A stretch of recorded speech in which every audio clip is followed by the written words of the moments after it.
நல்லதே நடக்கும்.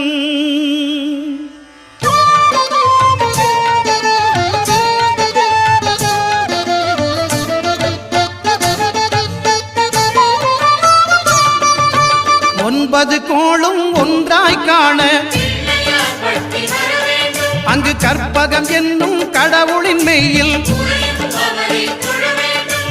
ஒன்பது கோளும் ஒன்றாய் காண அங்கு கற்பகம் என்னும் கடவுளின் மெய்யில்